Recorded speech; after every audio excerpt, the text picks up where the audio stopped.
નમસ્કાર, આપ જોઈ રહ્યા છો લખત ન્યૂઝ અપડેટ ચેનલ। તમામ સમાચાર અને અપડેટ મેળવવા માટે ચેનલને સબસ્ક્રાઇબ કરો અને બેલ આઇકન પર ક્લિક કરો જેથી તમામ સમાચાર અને અપડેટ તમને મળી રહે।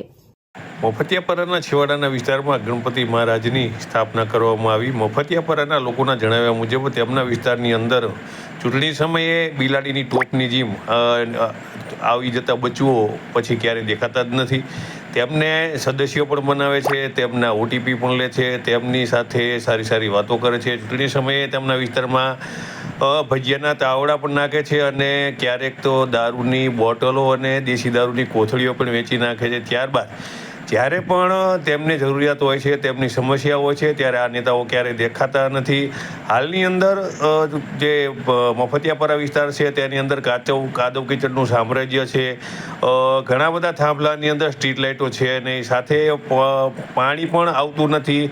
જે પાણીની નવી પાઇપલાઇન જે ગ્રામ પંચાયત પાણી સમિતિ દ્વારા નાખવામાં આવી છે તે ઘણી બધી જગ્યાએ લીકેજ હોવાથી તેમના ઘરે પાણી પહોંચતું નથી।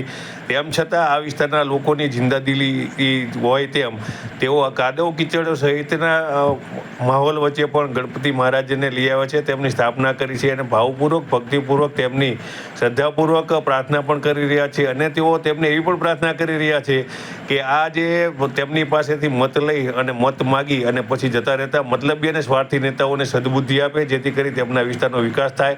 કારણ કે લખતર ગામના અમુક વિસ્તારની અંદર દર 5 વર્ષે સીસી રોડ, પછી પાછો સીસી રોડ, પછી પાછા પેવર બ્લોક સહિતના વસ્તુઓ નાખવામાં આવે છે। તેમના વિસ્તારની અંદર 24 કલાક લાઇટો હોય છે। ઘણા બધાના ઘરની આજુબાજુની અંદર તો એક જ થાંભલા પર 2 લાઇટો ચાલુ છે, ત્યારે આમના વિસ્તારની અંદર લાઇટ પણ નથી અને તેઓ ભારે હાલાકીનો સામનો કરવા જઈ રહ્યા છે।